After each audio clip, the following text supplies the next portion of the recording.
అధిక మాస సందర్భంగా నెల రోజుల పాటు నిర్వహించిన శ్రీ భూ సమేత శ్రీ ప్రసన్న వెంకటేశ్వర స్వామి వారి కళ్యాణోత్సవాలకు అంకురార్పణ జరిగింది. కాకినాడ గుడారిగుంట జర్నలిస్ట్ కాలనీలో వేంచేసున్న శ్రీ రమా సహిత సత్యదేవ మందిర ప్రాంగణంలో ఆదివారం ఉదయం వేద పండితులు యాతగిరి మధ్వేశ్య ఉత్సవమూర్తులకు సాంప్రదాయ రీతిలో మంగళ స్నాన కార్యక్రమాన్ని వైభవంగా నిర్వహించారు.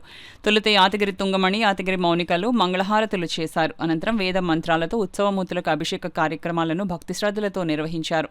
ఈ సందర్భంగా మధ్వేష్ మాట్లాడుతూ ఉత్తరాది మఠాధిపతులు శ్రీ సత్యాత్మతీర్థ స్వామీజీ ఆశీస్సులతో ఈ నెల రోజులు పాటు శ్రీనివాస కళ్యాణ మహోత్సవాన్ని నిర్వహించాలన్న ఆకాంక్షతో సంకల్పం చేశామన్నారు. ప్రతిరోజు గృహస్థుల విజ్ఞప్తి మేరకు కళ్యాణోత్సవ కార్యక్రమాన్ని నిర్వహించడం జరుగుతుందని చెప్పారు. వారి వారి గృహాల్లో గాని సత్యదేవ మందిర ప్రాంగణంలో గాని జరిపించుకోవచ్చునని మధ్వేష్ చెప్పారు. ఈ కార్యక్రమంలో అమూల్య, రుక్మిణి, పాలూరి లక్ష్మీకాంత్, పాలూరి దీక్షిత, యాదగిరి రమామణి, రఘుత్తమాచార్, పరశురాంతో పాటు పలువురు పాల్గొన్నారు. మే 17వ తారీఖు నుండి జూన్ 15 వరకు కూడా అధిక మాసం నడుస్తుంది. ఈరోజు మొదటి రోజు స్థానిక గోడారిగుంట సత్యదేవ మందిరమునందు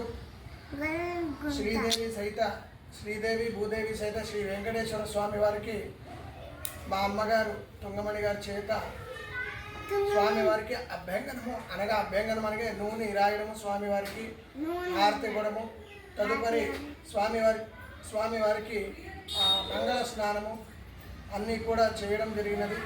రేపటి నుండి యథావిధిగా మేము చెప్పిన విధంగా ప్రతిరోజు కూడా అధిక మాసం సందర్భంగా ప్రతి ఒక్క భక్తుల యొక్క ప్రోత్సాహంతో, వారి యొక్క సహాయ సహకారాలతో, మా స్వామివారి అనుగ్రహంతో శ్రీనివాస కళ్యాణం రేపు ఉదయం నుండి ప్రారంభమవుతుంది.